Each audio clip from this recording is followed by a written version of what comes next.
Alright, y'all. I'm trying to do, well, not trying to. I'm about to install subs in the 2019 Chevy Impala. And right now I'm just showing you where the firewall is. I'm gonna do these in parts because I don't know how to break it up and do more. But I'm using my phone. See this right here? This little piece in here?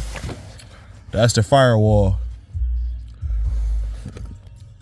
That's the firewall for this cable that I'm about to run.